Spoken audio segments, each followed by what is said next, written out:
Hi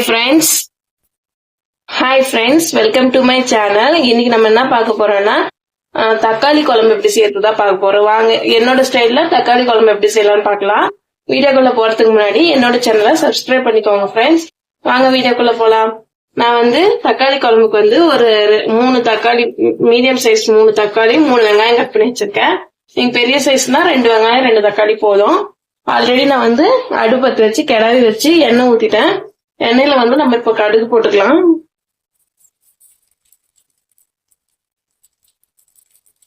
எண்ணெய் நான் காய வச்சுட்டேன், அதனால ஸ்ட்ரைட்டா நான் கடுகு சேர்த்துக்கிறேன். கடுகு பொரிஞ்சதுக்கு அப்புறம் கருவேப்பிலை போட்டுக்கோங்க. என்கிட்ட கருவேப்பிலை இல்ல, கருவேப்பிலை போட்டுட்டு நெக்ஸ்ட் நம்ம கட் பண்ணி வச்சிருக்க வெங்காயத்தை ஆட் பண்ணிக்க வேண்டியது. இது ஒரு சிம்பிளான டிஷ் தான், ஆனா டேஸ்டா இருக்கும். நீங்க ஒரு வாட்டி வீட்டுல செஞ்சு பாருங்க. பார்க்கலாம். ஆனியன் எல்லாத்தையும் ஆட் பண்ணிக்கலாம். இப்போ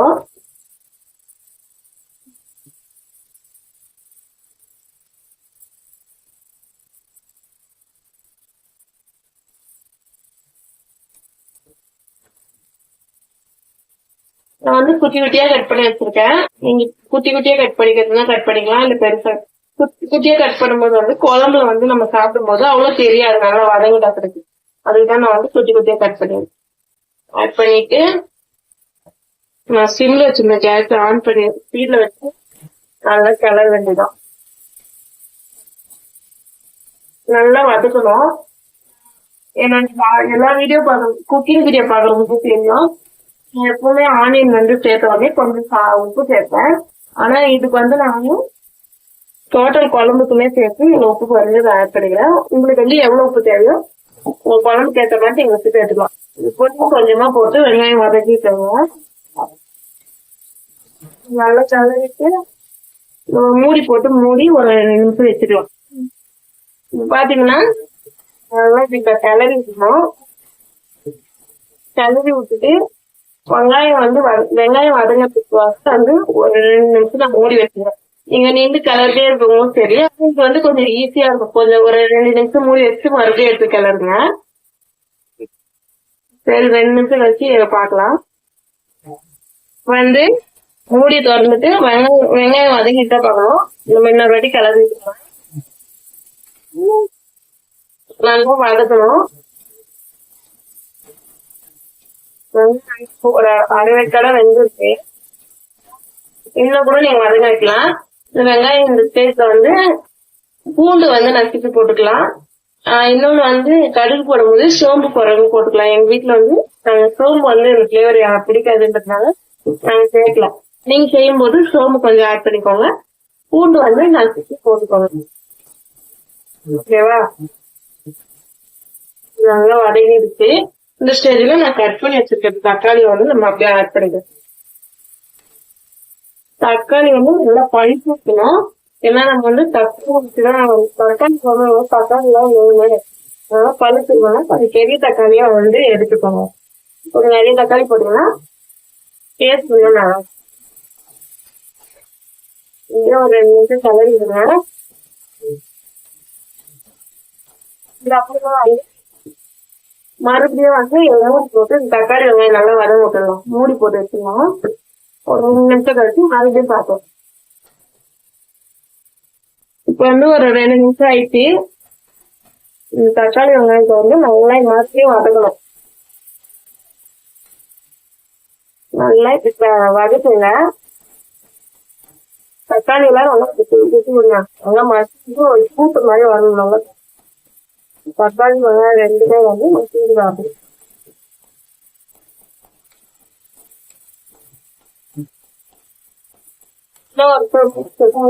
இன்னும் கொஞ்சம் வதங்க நல்லா இருக்கும். நாங்க மூடி வச்சிடலாம்.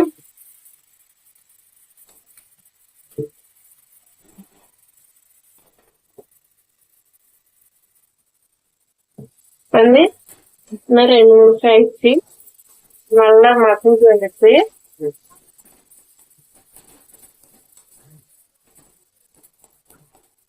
இந்த ஸ்டேஜ்ல இப்ப நல்லா தக்காளி வதங்கிடுச்சு. இப்ப நம்ம குழம்பு மிளகாய் வச்சிருக்கேன். அது ஒரு 1/2 ஸ்பூன் சேர்த்துக்கலாம். வந்து 1/2 ஸ்பூன் சேர்த்து நல்லா கிளறி விட்டு காரத்துக்கு ஏற்ற மாதிரி சேர்த்துக்கலாம். இதுல இப்ப வந்து மிளகாத்தூள் அப்படியே விட்டு காந்துறானா ஒரு தண்ணி வச்சுக்கோங்க. எவ்வளவு குழம்பு வேணுமோ அந்த தண்ணி வச்சு கொதிக்க விட்டுறேன்.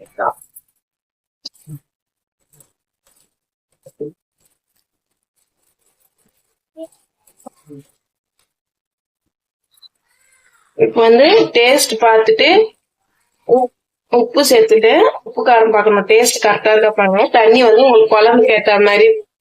இப்ப வந்து மூடி வச்சிடலாம். அது கொதிக்கிற வரைக்கும் நம்ம வந்து மூடி போட்டு மூடி வச்சிடலாம். கொதிச்சு கொஞ்சம் திக்னஸ் வந்த பிறகு ஆஃப் பண்ணிக்க வேண்டியதுதான். இப்ப வந்து ஒரு 5 நிமிஷம் ஆயிடுச்சு. பாத்தீங்கன்னா என்னோட குழம்பு வந்து நல்லா திக்கா ஆயிடுச்சு மாதிரி தெரியும்.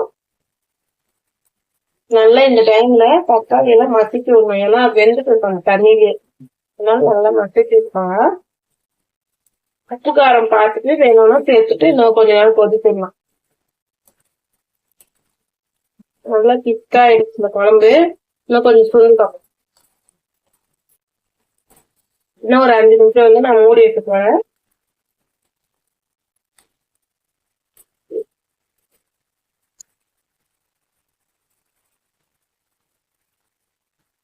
இன்னும் ஒரு 5 நிமிஷம் வந்து ஒரு 2 நிமிஷம் மூடி வச்சுக்கலாம். நான் ஸ்பீட்ல தான் வச்சு மூடி வச்சுக்கிறேன். இப்போ வந்து ஒரு 2 நிமிஷம் ஆயிடுச்சு. ஓபன் பண்ணி பாத்தீங்கன்னா இந்த மாதிரி திக்கான கிரேவி கிடைக்கும். சாரி ஃப்ரெண்ட்ஸ், நான் நிறைய தண்ணி வச்சுக்கேன். நீங்க செய்யும்போது வந்து கொஞ்சமா தண்ணி வச்சுக்கோங்க. டைம் கொஞ்சம் சீக்கிரமாவே குழம்பு. இந்த மாதிரி பாத்தீங்கன்னா தெரியும். நல்லா திக்கா ஒரு சட்டியா இருக்கு. திக்கான கிரேவி வேணும். திக்கா நல்லா வந்து அழுத்தி நல்லா சுத்தி சுத்தி விட்டீங்கன்னா தக்காளி வெங்காயம் வந்து நல்லா குழந்தி நல்லா கட்டி கட்டியா இருக்கும். அதனால இந்த மாதிரி தட்டி விட்டு நல்லா கிளறிடுங்க.